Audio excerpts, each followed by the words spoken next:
नाही, काँग्रेसनं महापौर पदासाठी आणि उपमहापौर पदासाठी कोणाचे अर्ज दाखल केले याची माहिती, याची चर्चा आमच्यासोबत अजूनपर्यंत केलेली नाही.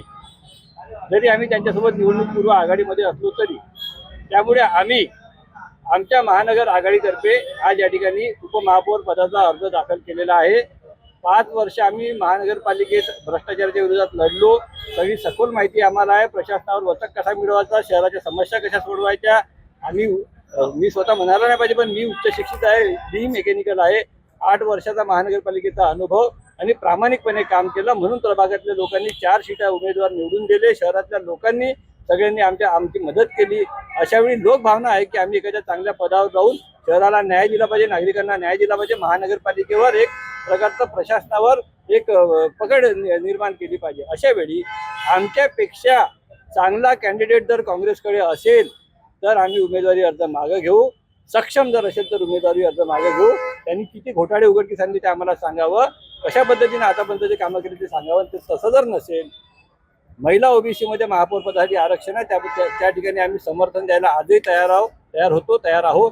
उपमहापौर पदासाठी आमच्यापेक्षा योग्य कॅन्डिडेट काँग्रेसकडे आहे का, आणि जर असेल तर दाखवावा, नसेल तर आम्हाला समर्थन द्यावं. आघाडी धर्माचं पालन आम्ही केलं, त्यांनीही करावं, ही आमची माफक अपेक्षा. काँग्रेसने जर उपमहापौर पदाचा उमेदवार वापस नाही घेतला तर तुमची भूमिका काय राहील? 3 लोक कोणाला समर्थन करतील? हे बघा, आता चर्चा होईल. राजकारणामध्ये चर्चा संवाद असतो. चर्चा आणि संवाद झाल्याशिवाय आम्ही टोकाची भूमिका घेऊ शकत नाही.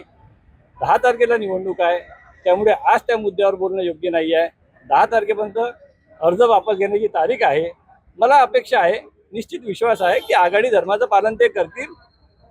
सध्या त्यांची आघाडी जी आहे त्यांच्यामध्ये थोडीशी बिघाडी आहे, ती दुरुस्त झाली की ते आमच्या आघाडीकडे लक्ष ठेवतील, अशी माफक अपेक्षा मला आहे. विश्वास.